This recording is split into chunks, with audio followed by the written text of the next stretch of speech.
To complete textbook sections in TCI, you need to first log into your TCI account. From here, you can go to Text with Notes, or in history, it would be referred to as just text. When you have text from Notes selected, on the left-hand side, you can do the drop-down box to find the correct chapter or lesson that you're working through. So in this case, we're doing lesson 9. And on the right is a drop-down box for the different sections. So in this case, if your assignment was to read lesson 9 introduction, you can scroll down and you would read through the section. Notice there are no questions at the bottom. There are some great features of the TCI textbook. To start, you can have the book read to you by pressing the play button.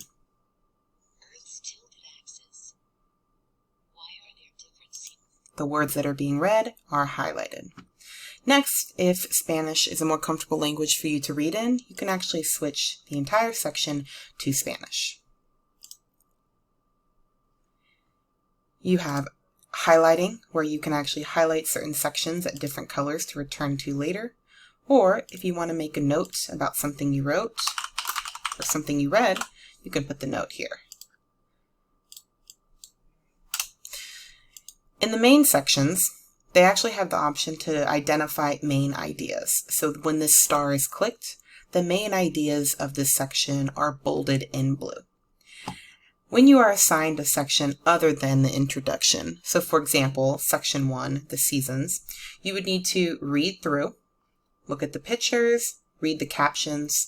Sometimes there are check for understanding assignments. This could be matching, this could be drag and drop, maybe it's multiple choice. And at the bottom there are notes. When in the notes section, these are questions that you are being assigned based on the reading you did above.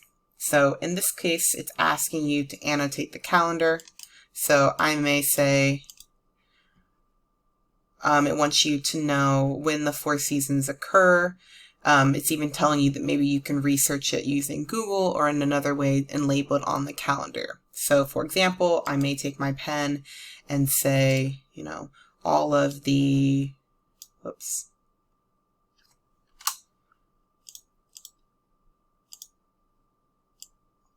I am circling the red months as what is called winter. And then I can use maybe my text to say winter equals red. Once I completed this full question, I can scroll down and see that it has been saved. That way I know that my answer has been submitted to my teacher. I would continue to answer any of the further questions, and when I was done, I could move on to the next section, either by using the drop-down menu and clicking section 2, or simply pressing the button Next Section.